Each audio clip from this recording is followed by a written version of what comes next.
جب یہ شہادتیں ہو چکی اور لٹا پٹا اہل بیت کا قافلہ، بدبخت یزید کا حکم نامہ آیا کہ اسے ابن زیاد کے پاس کوفہ اور چند دن کوفے میں قیدی رکھ کر اور پھر انہیں پابسلاسل قیدیوں کا قافلہ سروں کو نیزوں پہ رکھ کے ایک جلوس کی شکل میں دمشق میرے دربار تک لایا جائے۔ تو جب یہ قافلہ لے کے روانہ ہوئے تو کتب حدیث میں اور کتب سیر میں آیا ہے کہ قافلہ جب روانہ ہوا تو آسمان پر خون کے ساتھ کچھ اشعار لکھے گئے، خون کے ساتھ اشعار لکھے گئے، اور اشعار خون کے ساتھ یہ تھے: اترجو امت قتلت حسینا شفاعت جدہ یوم الحسابی۔ وہ جو حدیث پاک میں نے پڑھی تھی، حرم شفاعت، جو میری اہل بیت پہ ظلم کرے گا اس پر میری شفاعت حرام کر دی گئی۔ وَإِنَّ اللَّهَ حَرَّمَ عَلَيْهِ الْجَنَّةَ، اور اللہ نے اس پر جنت حرام کر دی۔ تو خون کے ساتھ، خون آلود قلم کے ساتھ الفاظ لکھے گئے، خونی قلم کے ساتھ، کہ کیا وہ طبقہ جس نے حسین کو شہید کر دیا ہے کیا اب بھی مسلمانی کا دم بھرتا ہے اور امید رکھتا ہے کہ اس کے نانا کی شفاعت نصیب ہو جائے گی؟ شفاعت تو حسین کے نانا کی ہے، شفاعت تو کسی اور کی نہیں ہے۔ جسے بھی شفاعت کا حق ملا ہے وہ حسین کے نانا کی خیرات ملی ہے۔ تو فرمایا: ترجو امت قتلت حسینا شفاعت جدہ یوم الحسابی۔ حسین کو قتل کرنے والے بدبختو، کیا اب بھی حسین کے نانا کی شفاعت کی قیامت کے دن امید رکھتے ہو؟ پھر اس کے نیچے لکھا: فلا واللہ لیس لہم شفیع، فلا واللہ لیس لہم شفیع وہم یوم القیامت فی العذاب۔ نہیں، ہرگز نہیں، خدا کی قسم ان کا کوئی شفاعت کرنے والا نہ ہوگا اور قیامت کے دن وہ سخت عذاب میں مبتلا کر دیے جائیں گے۔ وَقَدْ قَتَلُوا الْحُسَيْنَ بِحُکْمِ جَوْرٍ وَخَالَفَ حُکْمُهُمْ حُکْمَ الْکِتَابِ۔ ان ظالموں نے ظالم حکمران کے حکم کے تحت اور ظلم پر مبنی حکم کے تحت حسین کو قتل کر دیا، اور ان کے حکم نے قرآن کے حکم کی مخالفت کر دی۔ ان کے حکم نے قرآن کے حکم کی مخالفت کر دی۔ یہ آسمان پر خون کے ساتھ شیر رقم تھا۔ قافلہ روانہ ہوا، ابن زیاد نے کئی دن اسیران کربلا آقا علیہ السلام کے گلشن رسالت کے ان پھولوں کو قیدی رکھا، اور پھر سوئے دمشق اس قافلے کو روانہ کیا۔ اس پورے قافلے میں صرف ایک مرد بچ گئے تھے، امام زین العابدین، ایک ہی، اور وہ بیمار تھے۔ باقی شہزادیاں تھیں، سیدہ کائنات کی صاحبزادیاں تھیں، ان کی پوتیاں تھیں، آقا کے گلشن کی کلیاں تھیں۔ چلتے چلتے راستے میں ایک مقام پر یزیدی لشکر کے پاس پانی ختم ہو گیا، ان کے پاس پانی ختم ہو گیا۔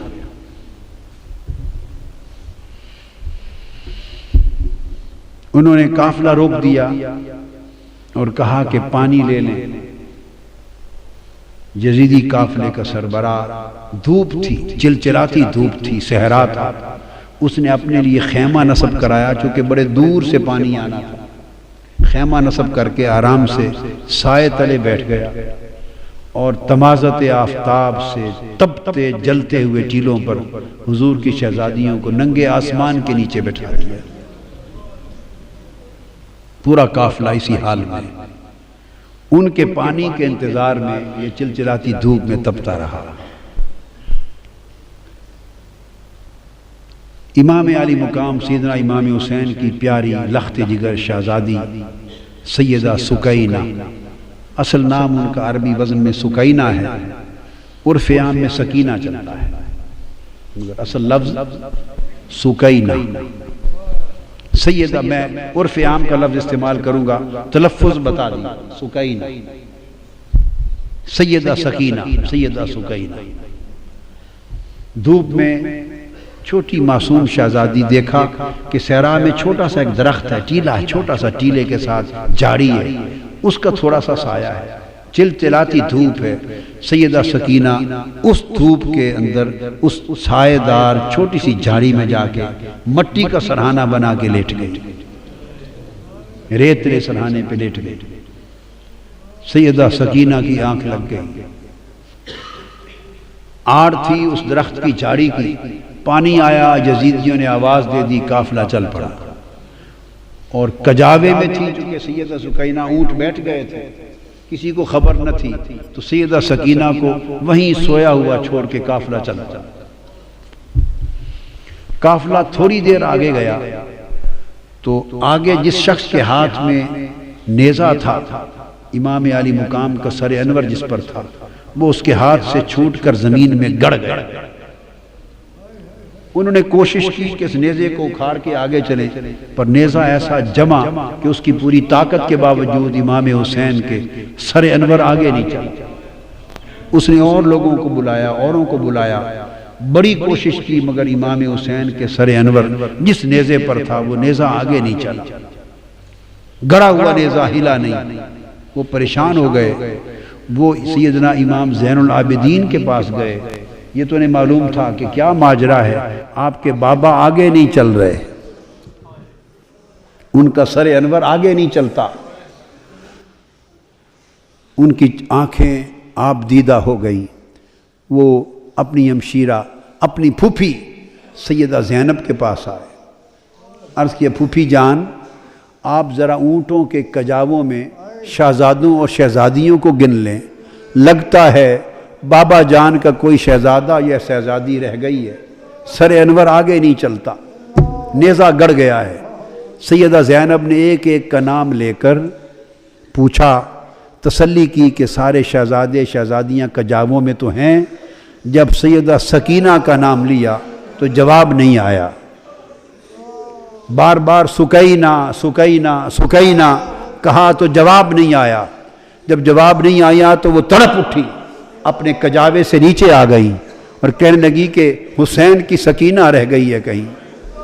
شاید جہاں کجاوے قافلہ رکا تھا، اب رات کا وقت ہو گیا تھا، رات کے اندھیرے میں دوڑتی دوڑتی، شام کا وقت تھا، اندھیرا تھا، سایہ تھا، دوڑتی پیچھے پہنچی، اور آگے جو پہنچی تو اندھیرے میں دیکھا کہ کوئی نقاب پوش خاتون ہے اور سیدہ سکینہ کو گود میں لے کے بیٹھی ہے اور ان کو چومتی ہیں، اور سیدہ سکینہ اس نقاب پوش عورت کی گود میں میٹھی میٹھی زبان میں کربلا کی کہانی سنا رہی ہے، جیسے بچے کہانی سنتے ہیں اور سناتے ہیں، وہ واقعات سنا رہی ہیں کہ ہمارے ساتھ ایسا ہوا، پھر یہ ہوا، پھر بابا کے ساتھ یہ ہوا، پھر بھائی کے ساتھ یہ ہوا۔ وہ کربلا کی کہانی سنا رہی ہیں، اور وہ نقاب پوش خاتون سنتی بھی ہیں، چومتی بھی ہیں، روتی بھی ہیں۔ اتنے میں سیدہ زینب قریب پہنچی اور کھڑے ہو کے آواز دیتی ہیں کہ نقاب پوش خاتون، اللہ آپ کا بھلا کرے، آپ نے ہماری بیٹی کو سنبھال لیا، ہم پہ بڑا احسان کیا ہے، اس بیٹی کو گود میں لے کر اللہ آپ کو اجر دے، بتائیں تو صحیح کہ آپ ہیں کون احسان کرنے والی؟ انہوں نے چہرہ انور سے نقاب پلٹا، فرمایا زینب بھول گئی ہو تمہاری ماں فاطمہ۔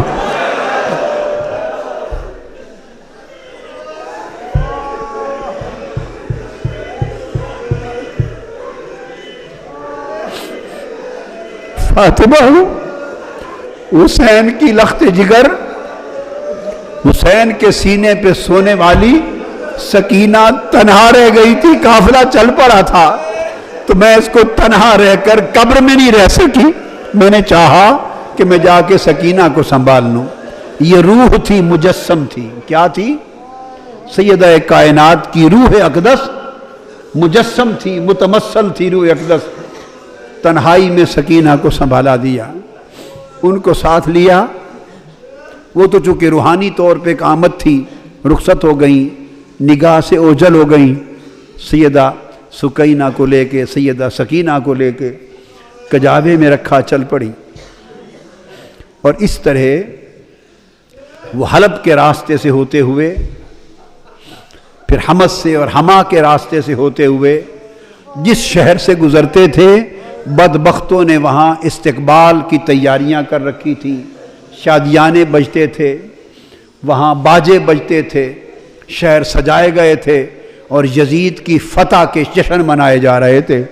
اور فتح یزید کی جشن کے سماں میں حضور کی شہزادیوں کو قیدی بنا کر قافلہ گزرتا تھا، ان کے سر انور نیچے تھے، سر قافلوں پر تھے، نیزوں پر، اور اس طرح ایسے ماحول سے گزرتے دمشق میں آ پہنچے۔ دمشق میں پہنچے تو پورا سارا شہر دمشق یزید کی فتح کا حکم تھا تو جشن میں مصروف تھا، اور بہت سوں کو یہ پتہ نہیں تھا کہ یہ جو قیدی بن کے آئے ہیں یہ ہیں کون، جو سر نیزوں پر سوار ہیں عوام کو نہیں پتہ تھا۔ ان کو یہ بتایا گیا تھا کہ یزید کی حکومت کے خلاف کچھ باغی تھے، انہوں نے بغاوت کر دی تھی، تو باغیوں کو کچل دیا گیا ہے، بغاوت ختم کر دی گئی ہے، تو باغیوں کے سر ہیں اور ان کے خاندان وہ لونڈیاں کنیزیں بنا کے لائی جا رہی ہیں۔ لوگوں کا خیال تھا کہ باغی ہیں جو مارے گئے، کسی کو خبر نہ تھی کہ باغی نہیں، ساری کائنات کے مالک ہیں، اس امت کو دین اور ایمان عطا کرنے والے ہیں، اور قیامت کے دن گنہگاروں کی شفاعت کرنے والے مالک ہیں دنیا اور عقبہ کے۔ عوام کو خبر نہ تھی، بھیڑ تھی ایک بازار میں، بھیڑ تھی، قافلہ آ کے ایک بازار کے چوک میں رک گیا، پریشان حال تھی۔ چھتوں پر خواتین دمشق کی چھتوں پر بیٹھی تھی، دیکھتی تھی، تکتی تھی۔ ایک خاتون کے گھر کے قریب جب چوک میں قافلہ رکا، ساری خواتین چھتوں پر تک رہی تھی منظر، کسی کو خبر نہ تھی کہ کون ہے۔ ایک خاتون چھت پر سے آواز دیتی ہے کہ قیدی آئی ہیں، قیدی ہیں۔ انہوں نے اپنے خادموں کو، نوکروں کو بھیجا کہ جا کے پوچھو ان قیدیوں سے کہ کسی چیز کی ضرورت ہے۔ انہوں نے آ کے پوچھا ارد گرد سے، کسی نے کہا پانی پلا دیں، تو اس نے پانی بھیجا، پھر پانی کے ساتھ کھجوریں بھیجی، جو کچھ گھر میں میسر تھا خدمت تواضع کرتی گئی، چادریں بھیج دی، کپڑے صاحبان کے تان لیں، چادریں بھیج دی، پانی بھیج دیا، جس اس کے گھر میں جو کچھ میسر تھا بھیجتی گئی، دیکھتی گئی۔ سیدہ زینب رضی اللہ تعالی عنہا شہزادیوں کو، شہزادوں کو جس کی ضرورت تھی وہ ان کو کھلاتی دیتی گئیں۔ قافلہ رکا رہا، جب ہو چکا تو انہوں نے پیغام دے کے پوچھا اس خاتون سے، اتنے میں خاتون آ گئی کہ آ جا خاتون، جس نے اتنا احسان کیا ہے اس پورے دمشق میں ہمارے سوائے تماشا دیکھنے کے اور تو کوئی واقف نہ تھا، یہ تم خاتون کون ہو؟ تم نے ہمارے ساتھ اتنی بھلائی اور احسان کیوں کیا ہے؟ اس نے کہا میں تو آپ کو نہیں جانتی کہ آپ کون ہیں، میں نے ایک زمانہ مدینہ طیبہ میں حضرت سیدہ فاطمہ زہرا کی نوکری میں گزارا، میری نوجوانی تھی، میں سیدہ فاطمہ زہرا بنت مصطفیٰ کی نوکرانی تھی، نوجوانی میں ان کی نوکرانی تھی، اور جب میں مدینہ سے رخصت ہونے لگی، پرانی بات ہے، اپنی کہانی سنا رہی ہے سیدہ زینب کو، جب میں رخصت ہونے لگی تو میں نے آپ سے دعائیں لی تھی اور عرض کیا تھا سیدہ کائنات کے کوئی نصیحت کر دیں، تو مجھے سیدہ کائنات نے فرمایا تھا اچھا جا رہی ہو دمشق میں سلامت رہنا، ایک ہی نصیحت ہے، کبھی قیدی ملے تو ان سے بھلائی کر دینا۔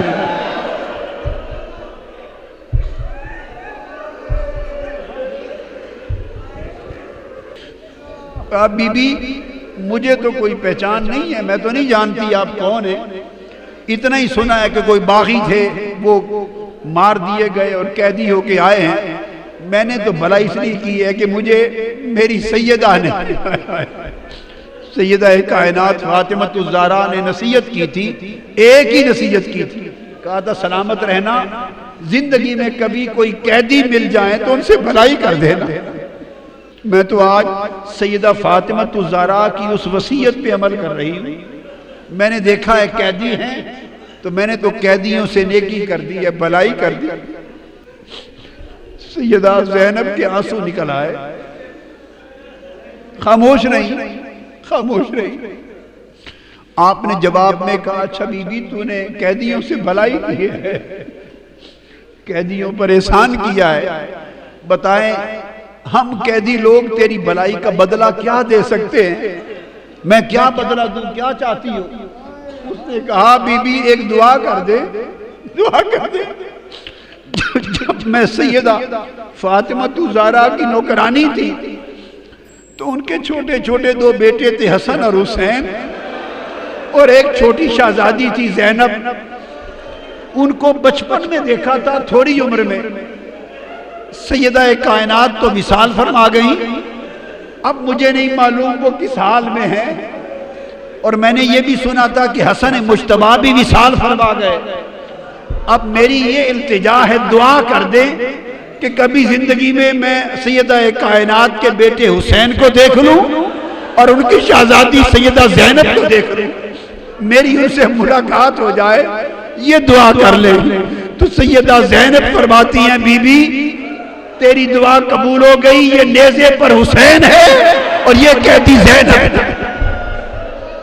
اس حال میں دمشق میں داخل ہوئے اور حضور علیہ السلام کے ایک صحابی ہیں حضرت سہل بن سعد ساعدی. حضرت سہل بن سعد ساعدی رضی اللہ تعالیٰ عنہ، حضرت سہل وہ صحابی ہیں. بخاری اور مسلم میں بہت ساری احادیث ان سے مروی ہیں. حضرت سہل بن سعد روایت کرتے ہیں، بیان کرتے ہیں میں کسی کام سے بیت المقدس جا رہا تھا، بیت المقدس. تو میں دمشق پہنچا تو حضرت سہل بن سعد کہتے ہیں کہ جب دمشق آیا تو وہاں عید کا سماں تھا، ہر طرف شامیانے تھے، شادیانے تھے، عید کی خوشیاں تھیں اور جلوس تھے، جھنڈیاں تھیں، عجیب سماں تھا. میں نے لوگوں سے پوچھا کہ شام کے لوگوں لگتا ہے کہ تمہاری کوئی علاقائی عید ہے، آج علاقائی عید ہے، سارے شہر کو تم نے دلہن کی طرح سجا رکھا ہے، کیا کوئی لوکل عید ہے جو اپنی روایت میں ثقافت میں منا رہے ہو؟ انہوں نے کہا تم کون ہو؟ لگتا ہے کہ شام کے رہنے والے نہیں ہو. انہوں نے کہا نہیں میں تو مدینہ سے آیا ہوں.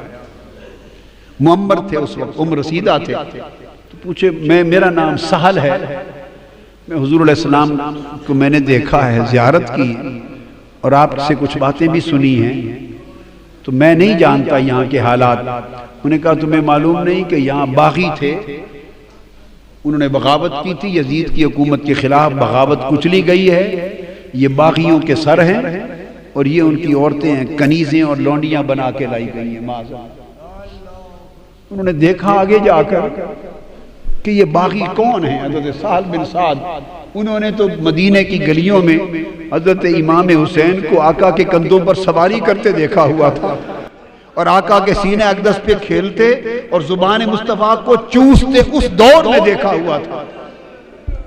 اور بعد ازاں پھر پوری جوانی کی عمر دیکھی تھی، نظر میں گزری تھی، پورے 50 برس 40 برس نگاہ کے سامنے تھے، مگر گرد آلود تھا چہرہ پاک اور خون آلود کا کٹا ہوا سر انور. آگے قریب جا کے دیکھا کہ یہ باغی کون ہیں، اور قریب دیکھ کے کسی کو کہتے ہیں کہ ان کی شکل تو حسین کی طرح نظر آتی ہے. حضور کے شہزادے امام حسین کے ساتھ بڑی مشابہت ہے. تو ساتھ ایک شامی کھڑا تھا، اس نے کہا تمہیں پہچان نہیں، یہ خود حسین ہے. چیخ نکل گئی، رو پڑے اور رو کے یہ قافلہ کدھر جا رہا ہے؟ وہ کہتے ہیں کہ میں پھر اس قافلے کے ساتھ چل پڑا اور دربار یزید تک ساتھ گیا، اور جو کچھ اس دربار میں دیکھا وہ بیان نہیں کر سکتا.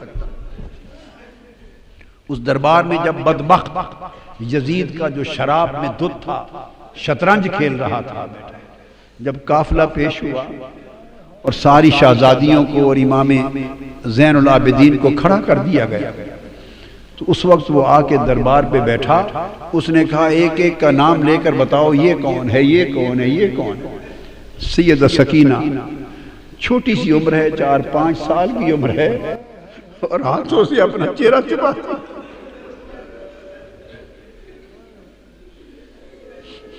چہرہ چھپاتی۔ وہ بدبخت یزید پوچھتا ہے یہ بچی کون ہے جو چہرہ چھپاتی ہے ہاتھوں سے؟ کسی نے جواب دیا یہ سیدہ سکینہ ہے، حسین کے سینے پر لیٹنے والی شہزادی ہے۔ تو اس بدبخت نے پوچھا اس سے یہ خود کیوں نہیں بولتی، بتاؤ کون ہو؟ وہ سیدہ زینب اپنی پھوپھی کی طرف لپٹ گئی۔ پھر پوچھا یزید نے یہ بولتی کیوں نہیں، کون ہے؟ وہ پھر سیدہ زینب کے ساتھ لپٹ گئی۔ پھر پوچھا کیوں نہیں بولتی؟ سیدنا امام زین العابدین بولے بدبخت اس کے گلے کا رسہ، اس کا گھیرا بہت تنگ ہے، رسی کا گھیرا بہت تنگ ہے، اس سے بولا نہیں جا رہا، اس رسی کے گھیرے کو ذرا کوئی کھولے تو یہ بات کرے۔ اس نے کسی شخص کو بھیجا کہ اس کا گلے کا رسہ ذرا کھول کے کشادہ کر دو۔ آپ پھر دوڑ کر امام زین العابدین کی گود میں چلی گئی، فرمایا یہ مر جائے گی شہزادی، یہ بطول زہرا کی بیٹی ہے لاڈلی، کسی غیر مرد کا ہاتھ نہیں لگ سکتا۔ اس نے کہا پھر زین العابدین کو کہ علی خود ہی کھول دو۔ کھولا تو اس سے پوچھا تم کون ہو، چہرہ کیوں چھپاتی ہو؟ اس نے کہا تم جیسے بدبختوں سے چہرہ نہ چھپاؤں تو کیا کروں؟ اس نے کہا کہ سکینہ کیسا پایا ہمارا منظر؟ اس نے کہا یہ تو جو دیکھ لیا دیکھ لیا، قیامت کے دن جو ہمارا منظر ہونے والا ہے اس کی بھی تیاری کرو، جو قیامت کے دن ہماری باری آنے والی ہے اس کی بھی تیاری کرو۔ اہل بیت کے اس قافلے کو قیدی بنا دیا گیا، امام علی مقام کے سر انور کو الگ، ایک امام زین العابدین کو الگ قید خانے میں رکھ دیا گیا، باقی خانوادہ اہل بیت کو ایک جگہ رکھ دیا، امام علی مقام کے سر انور اور شہداء کربلا معلیٰ کے سروں کو ایک طرف رکھ دیا گیا۔ اس طرح ایک وقت گزرنے کے بعد کچھ ایسے واقعات ہوئے کہ اس نے محسوس کیا کہ اہل بیت کے قافلے کو یہاں رکھنا مناسب نہیں، اس کی حکومت کے خلاف کوئی بڑی بغاوت کا پیش خیمہ ثابت ہو سکتا ہے ان کا قیام۔ اس نے فیصلہ کیا کہ ان کو واپس مدینہ بھیج دیا جائے۔ امام زین العابدین سے کہا سارے قافلے کو جمع کر لیں اور مدینہ ان کو لے چلیں۔ امام زین العابدین نے کہا کہ ہم جاتے ہیں، ہماری کچھ چیزیں تم نے لوٹی ہیں وہ دے دو۔ اس نے کہا لوٹا ہوا مال واپس نہیں کیا جائے گا۔ اس حال میں جب یہ مذاکرات ہو رہے ہیں، امام علی مقام سیدنا امام حسین کی ایک اور صاحبزادی ہیں حضرت فاطمہ، ان کی ایک اور صاحبزادی، ان کا اسم گرامی بھی سیدہ فاطمہ ہے بنت الحسین، وہ کھڑی ہیں۔ ایک شامی دربار میں اچانک آیا، شامی، حالت دیکھ کر اس نے سمجھا کہ یہ باغی قتل ہوئے ہیں اور ان کے خاندان کے لوگ لونڈی اور غلام بن کے آئے ہیں، کنیزیں ہیں، لونڈیاں بن کے آئی ہیں۔ اس ایک شامی نے اسی مغالطے میں یزید سے کہا فاطمہ بنت الحسین کی طرف اشارہ کر کے کہ یہ جو کنیزیں آئی ہیں ان میں سے یہ لونڈی باندھی کنیز مجھے دے دو۔ سیدہ فاطمہ بنت الحسین چیخ کے اپنی پھوپھوں کے ساتھ دامن سے لپٹ گئی، کہنے لگی پھوپھی جان کیا اب ہمیں کنیزیں نہیں بنایا جائے گا؟ فرمایا بیٹے گھبرا نہیں، یہ جرت نہیں کر سکتے۔ فرمایا یہ حرام ہے، نہ ان کی جرت ہے کر سکے، نہ اس بدبخت ملعون یزید کی جرت ہے کہ کر سکے۔ یزید بولا، طیش میں آ گیا، وہ بولا کہ میرے اختیار میں ہے، اگر چاہوں تو میں تم سب کو کنیز بھی بنا دوں۔ آپ نے فرمایا ملعون، جب تک تم میرے نانا کے دین کا نام لیتے ہو یہ ظلم نہیں کر سکتے، جب تک میرے نانا کی شریعت کا نام لیتے ہو یہ ظلم نہیں کر سکتے۔ جب اتنی کلام سیدہ زینب کا سنا، اس شامی کو اندازہ ہو گیا کہ یہ تو پیغمبر اسلام کی شہزادیاں لگتی، اس کو خبر نہ تھی۔ اس نے کہا یزید لعنت ہو تم پر، لعنت ہو تم پر، تم نے حضور کی شہزادیوں کے ساتھ یہ عشر کر رکھا ہے۔ میں سمجھا تھا کیسر روم کے دربار سے روم کی کوئی بغاوت سر ہو کے آئی ہے اور ان کی کنیزیں ہیں، یہ مصطفیٰ کی شہزادیاں ہیں جو ساری کائنات ان کی کنیز ہے۔ جب اس نے کہا لعنت ہو تم پر، تو یزید نے اسی وقت جلاد کو حکم دیا کہ اس کا سر قلم کر دیا جائے۔ امام زین العابدین نے فرمایا کہ ہماری کچھ چیزیں تم نے لوٹ لی ہیں، واپس کر دو، ہم مدینہ کو پھر چلے جائیں گے۔ یزید نے کہا لوٹا ہوا مال واپس نہیں ہوگا، تمہیں زاد سفر کے طور پہ کچھ دینار دے دیتے ہیں۔ فرمایا ہم لعنت بھیجتے ہیں تمہارے دیناروں پر، اور نہ ہی ہمارے پاس کوئی مال تھا جو تم نے لوٹا، ہمیں تو 2-3 چیزیں ہمیں واپس کر دیں، باقی پاس رکھ لو۔ وہ چند چادریں ہیں جو ہماری اماں فاطمہ زہرا کے ہاتھ کی بنی ہوئی ہیں، کچھ کپڑے ہیں جو سیدہ ہماری اماں فاطمہ زہرا کے ہاتھ کی بنی ہوئی ہیں، ہمیں وہ واپس دے دو، اور ان کا دست، ان کا گلو بند ہے جو اپنی شہزادی کو پہنایا تھا، وہ چھینا ہوا گلو بند دے دو۔ ہم تو 3 یادگاریں سیدہ فاطمہ زہرا کی چاہتے ہیں کہ تم بدبختوں کے پاس نہیں، واپس مل جائیں۔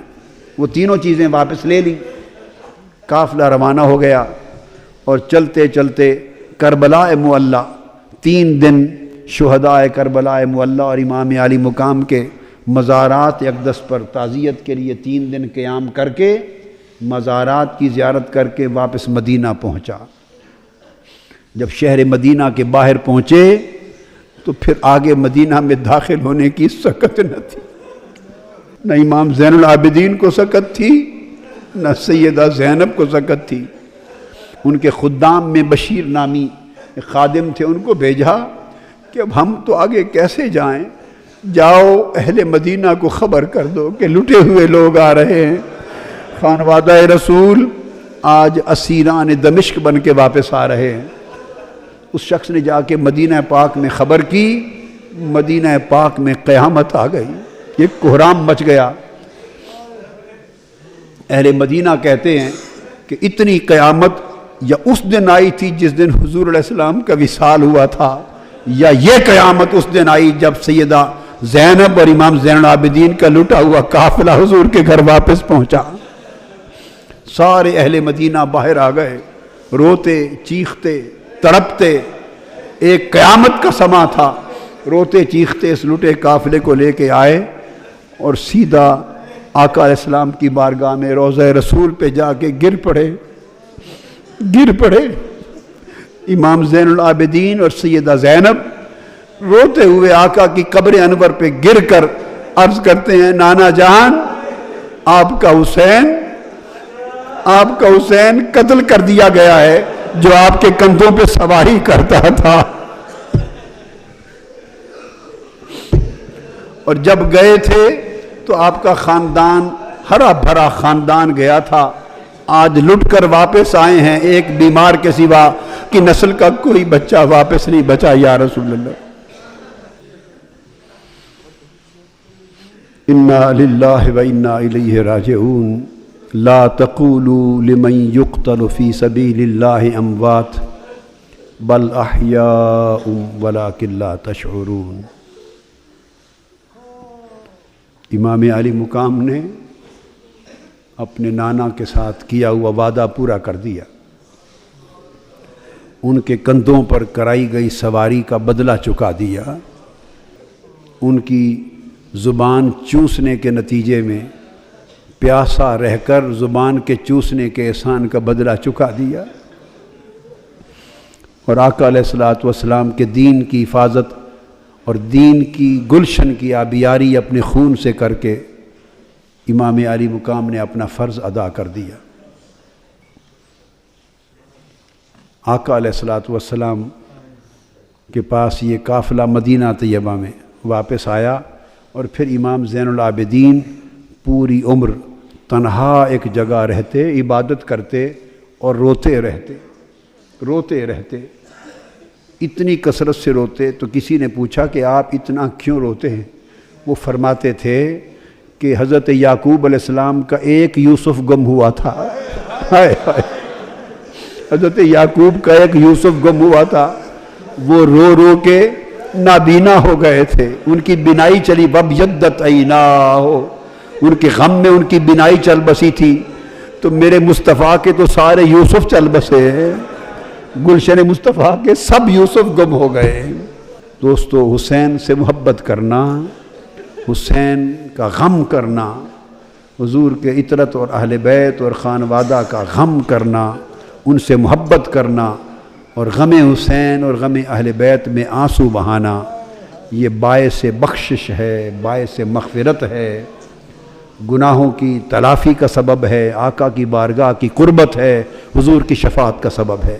اللہ تعالی ہمیں ہمیشہ محبت رسول، محبت اہل بیت اور تعظیم صحابہ کے اوپر زندہ رکھے، اور حضور کی اہل بیت کی محبت والے ایمان پر مارے، اسی پہ قبر میں اور قیامت کے دن ہمیں جلائے۔ وما علینا الا البلاغ۔